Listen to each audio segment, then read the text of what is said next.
आनी शुरू होती है और हम जंगल के बीचों बीच एक खेत को देखते हैं। उन्हीं खेतों में नैन्सी नाम की एक खूबसूरत जवान लड़की अपनी खुदाई करवा रही होती है। वहीं से थोड़ी दूर पर नैन्सी का अंकल एक डायरी में उसके क्लाइंट के नाम लिख रहा था। ये देखकर हमें पता चलता है कि नैन्सी धंधे वाली है और नैन्सी पैसों के लिए किसी के साथ भी टपाटप कर सकती है और उसका अंकल ही उसकी दलाली करता है। अब टपाटप करवाने के बाद नैन्सी ने अपने बड़े बड़े संतों को कपड़े के अंदर छुपाया और अपने अंकल के साथ अगले क्लाइंट से मीटिंग के लिए निकल पड़ी। पूरे दिन में इतनी खुदाई करवाने के बाद जाहिर है कि नैन्सी की गुफा खुदकर सुरंग बन चुकी होगी, लेकिन उसके बावजूद भी नैन्सी के पास क्लाइंट्स की कोई कमी नहीं होती, जिससे हम जान पाते हैं कि नैन्सी के पास कितने टैलेंट हैं और कितने बड़े बड़े। ये हमें कहानी में आगे देखने को मिलेगा। अब शाम को खुदाई करवाने के बाद नैन्सी अपने अंकल के साथ ढेर सारा सामान लेकर आई और उनका घर देखने के बाद हमें पता चलता है कि वो सब बहुत ही गरीब हैं। और वहीं पर हम नैन्सी की छोटी बहन मीसा और अंकल के बेटे रॉकी को भी देखते हैं। वो सब इतना सारा खाना देखकर बहुत ही खुश थे। अब डिनर हो जाने के बाद दारू की बोतल लेकर अंकल नैन्सी के सारे दिन का हिसाब करने बैठा हुआ था। तभी वहाँ पर रॉकी आता है। नैन्सी और उसका फादर क्या काम करते हैं उसका सारा आइडिया रॉकी को भी था। इस काम में बहुत ज्यादा खतरा भी था, इसलिए रॉकी ने अपने फादर को एक उस्तरा दिया ताकि वो संकट आने पर उससे अपना बचाव कर सके। अब रॉकी वहाँ से उठकर नैन्सी के पास जाता है, जो कि अभी अच्छे से नहा रही थी, क्योंकि अभी उसे एक और क्लाइंट से मिलने गोडाउन में जाना था। अब नैन्सी मस्त टिपटॉप बन के सुबह सुबह अंकल के साथ अपने क्लाइंट से मिलने पहुंची, लेकिन उस क्लाइंट ने नैन्सी को ऐसा पेला कि नैन्सी जोर जोर से चिल्लाने लगी। इधर अंकल वही बाहर खड़ा होकर दारू पी रहा था, लेकिन जब क्लाइंट ने नैन्सी की पीछे वाली गुफा में अपना औजार घुसाया तब नैन्सी रोने और चीखने लगी। तब अंकल रूम के अंदर आया और उस क्लाइंट को रुकने के लिए बोला, लेकिन वो क्लाइंट रुकने वाला कहाँ था।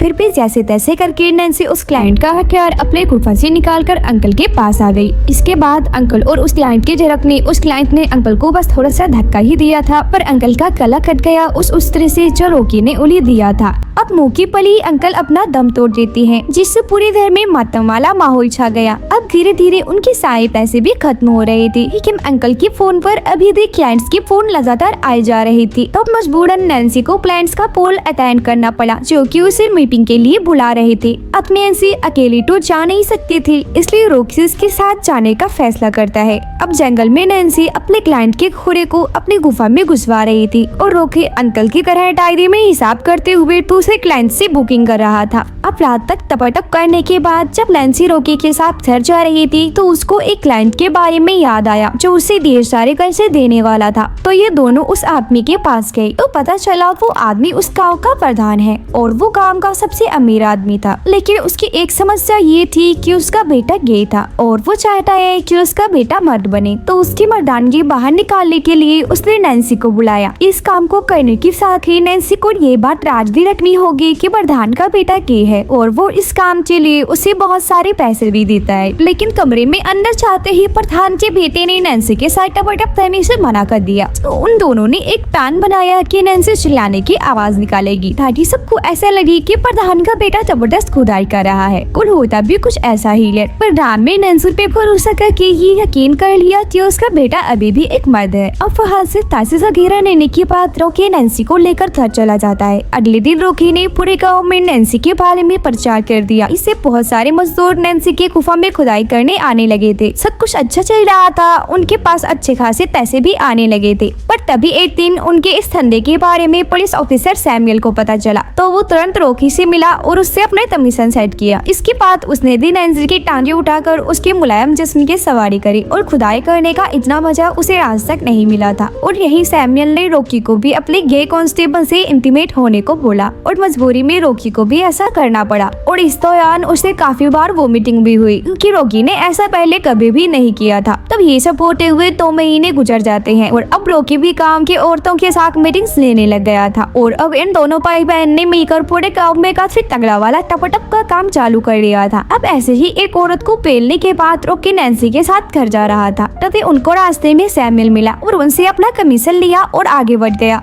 अब अगले दिन नैन्सी की काफी ज्यादा तबीयत खराब हो जाती है तो रॉकी उसको कंबल उड़ाकर खुद 5 दवाइयाँ लेने चला गया। अब इसी दौरान सैमुअल भी गाँव का दौरा कर रहा था। अभी उसे कोने से घर जा रही एक यंग लड़की दिखाई देती है। अब वो लड़की सैमुअल को काफी ज्यादा पसंद आ जाती है, इसलिए वो उसके पीछे लग जाता है। अब वो लड़की घर पहुंचकर अपने कपड़े चेंज करती है और ये सब कुछ सैमुअल भी चोरी छिपे बाहर खिड़की से देख रहा था। वही दूसरी तरफ कांस्टेबल का गे दोस्त दारू के नशे में खूब डूब रखा था तो रॉकी ने उसे टपाटप के लिए अकेले में बुलाया, लेकिन वो इतना ज्यादा नशे में था कि रॉकी को कुछ करना ही नहीं पड़ा। बड़े ही आराम से रॉकी उस कांस्टेबल के वॉलेट से उसके सारे पैसे और उसकी महंगी घड़ी अपने साथ ले जाता है। अब उस घड़ी को बेचकर रॉकी ने नैन्सी के लिए सारी दवाइयों का इंतजाम कर लिया था और दवाइयाँ लेते ही नैन्सी की हालत में सुधार भी होने लगा था। अब नैन्सी के बीमार होने की वजह से रॉकी को टपाटप का काम करना पड़ रहा था, इसलिए रॉकी ने प्रधान के बेटे जोशुआ को बुला लिया। जोशुआ भी बड़े प्यार से नैन्सी का ख्याल रख रहा था। वही दूसरी और रॉकी ने उस कांस्टेबल की चुराई हुई घड़ी को बेचा नहीं था बल्कि उसे पहन रखा था, इसलिए वो सैमुअल की नजर में आ गया और फिर सैमुअल ने कांस्टेबल के साथ मिलकर उसे खूब मारा और उसे जेल में डाल दिया। उसी लॉकअप में रॉकी को वो कॉलेज वाली लड़की भी दिखी जिसे सैमुअल ने किडनैप कर रखा था, पर अभी तक उसने उस लड़की को हाथ भी नहीं लगाया था, जो कि सैमुअल उसके साथ जबरदस्ती नहीं करना चाहता बल्कि वो उसकी मर्जी के साथ ही उसके साथ टपाटप करना चाहता था। उधर दूसरी तरफ रॉकी के घर न आने से घर का खर्चा निकालना मुश्किल हो गया था। यहाँ तक कि सभी दुकानदारों ने भी नैन्सी को उधार देने से मना कर दिया था। अब कमजोरी की वजह से नैन्सी घर में ही बेहोश हो जाती है, जिसके बाद नैन्सी की छोटी बहन मीसा ने जैसे तैसे करके उसे होश में लाया। उसी तरफ जेल में जब रॉकी ने उस लड़की से बात की तो हमें उसका नाम पता चला। उसका नाम अमाया था। अमाया ने रॉकी से खुद के लिए हेल्प मांगी, लेकिन रॉकी की इधर खुद की फटी पड़ी थी तो वो उसकी हेल्प कैसे करता। अब उन दोनों में चल रही बातें सैमुअल सुन लेता है और वहाँ गुस्से में आता है और अमाया को अपना खूब दिखाने के चक्कर में उसने रॉकी की जमकर कुटाई कर दी और फिर वो रॉकी को धमकाता भी है कि अगर वो अपना मुंह नहीं खोलेगा तो जिंदा रहेगा। तभी वहाँ सैमुअल का एक दोस्त आता है, जिसकी बातों में आकर सैमुअल ने अमाया के कपड़ों को चेंज करवाया और साथ ही उसके संतरों को भी टच किया। अब ये सब देख रॉकी को बहुत बुरा लगता है, लेकिन अभी वो कुछ कर भी नहीं सकता था। अब इधर सैमुअल को रॉकी की डायरी मिल गई जिसने पूरा हिसाब किताब लिखा हुआ था, तो वो उस किताब को लेकर रॉकी के पास आया और उससे उन क्लाइंट के बारे में पूछताछ की। उसके बाद जेल से छोड़ने के लिए उसने रॉकी से पैसे मांगे, लेकिन उसके पास पैसे नहीं बचे थे क्योंकि उसके सारे पैसे नैन्सी की दवाइयों में लग गए थे। अब सैमुअल ने पैसे कमाने का दूसरा तरीका निकाला, जिसने उसने डायरी से नंबर लेकर एक क्लाइंट को फोन लगाया और उसको पुलिस स्टेशन बुलाया और उसको अमाया के साथ टपाटप करने को बोला, जिसके बदले में सैमुअल उससे पैसे ले सकी। अमाया आधी कच्ची उम्र की थी तो उस क्लाइंट ने उससे पहले अपना लॉलीपॉप टेस्ट करवाया और जैसे ही वो अपना हथियार उसके गुफा में घुसाने वाला था कि तभी वहाँ सैमुअल आ गया और उसने उस क्लाइंट को मार मार के वहाँ से भगा दिया। ये देखकर रॉकी इतना तो समझ गया कि सैमुअल भी अमाया की थोड़ी बहुत फिक्र तो करता है, इसलिए उसने सैमुअल को बोला कि ये काम वो और उसकी बहन उसके लिए करेंगे, जिसके लिए उसे नैन्सी को यहाँ बुलाना होगा। तब सैमुअल ने अपने बंदों से नैन्सी को बुलावा भेजा तो नैन्सी भी तुरंत पुलिस स्टेशन के लिए निकल पड़ी। इधर रॉकी ने अमाया को समझाया कि उसकी बहन जल्दी ही यहाँ आएगी और वो सब यहाँ से बाहर होंगी, लेकिन नैन्सी के आते ही सैमुअल ने उसे भी अमाया के साथ जेल में बंद कर दिया। नैन्सी को कुछ भी समझ में नहीं आता कि ये सब क्या चल रहा है। तब रॉकी ने नैन्सी को समझाया कि उसे अमाया को सैमुअल के साथ खपतप करने के लिए तैयार करना पड़ेगा और ऐसा करने पर वो हम दोनों को यहाँ से आजाद कर देगा। उसके बाद मैं चाहते हुए भी नैन्सी ने अमाया को पहले नहलाया और उसे अच्छे से तैयार किया। अब इसके बाद सैमुअल अमाया को अपने बेड पर ले गया और अमाया के मना करने पर भी सैमुअल ने उसके साथ जबरदस्ती की। पहले तो सैमुअल अमाया के ऊपर से ही मजे ले रहा था, लेकिन तभी वो एग्रेसिव हो गया और उसने अमाया की दोनों गुफाओं की जमकर खुदाई कर दी। अब अमाया की चिट्ठी पुलिस स्टेशन के बाहर तक गूंज रही थी। वही अमाया की चीखें सुनकर नैन्सी और रॉकी भी कांप उठे। अब अमाया को अच्छे से पेलने के बाद सैमुअल ने उसे फिर से उसे जेल में छोड़ दिया, जहाँ नैन्सी ने उसे कुछ पेन किलर्स दिए। अब रात होते ही सैमुअल फिर से अमाया को घोड़ी बनाने के लिए आ गया था, लेकिन इस बार नैन्सी ने उसे रोककर समझाया कि अभी उसे थोड़ा रुक जाना चाहिए, जो कि अमाया ने पहली बार अपनी खुदाई करवाई थी। नैन्सी उसे कहती है कि वो चाहे तो अमाया के बदले उसे घोड़ी बना सकता है। इधर क्या था, सैमुअल ने अमाया के सामने ही नैन्सी को अपने हथियार पर बैठा लिया और जैसे नैन्सी उसके हथियार की सवारी कर रही थी वैसे ही अमाया को सीखना था। लेकिन इसी बीच जब सैमुअल जन्नत की सैर करने वाला था, उसे बीच नैन्सी ने उस तरह से सैमुअल का गला काट दिया। वो जल्दी से उसने चाबियां ली और रॉकी को आजाद कर दिया। इतने में अमाया ने एक लोहे की रोड को उठाया और गुस्से में उसे सैमुअल की पिछवाड़ी में डाल दिया और ऐसा करके अमाया को जो सुकून मिलता है वो उसके चेहरे पर हम साफ तौर पर देख पा रहे थे। वही मौके पर सैमुअल की मौत हो चुकी थी, इसलिए वो तुरंत अपने घर गए और वहाँ से सारा सामान पैक करके वहाँ से निकल गए। इतनी देर में वहाँ जोशुआ भी अपनी कार लेकर आ गया था, क्योंकि वो भी इस काम को छोड़कर अपनी लाइफ एंजॉय करने जाना चाहता है। अगले दिन वो सब काम से बाहर थे और अब अमाया के साथ रॉकी रिलेशनशिप में आ चुका था और वहीं सबने एक दूसरे को उनकी मदद के लिए थैंक्स बोला। और लास्ट में हम देखते हैं कि सब अपने अपने पार्टनर के साथ खुदाई करके बहुत खुश है।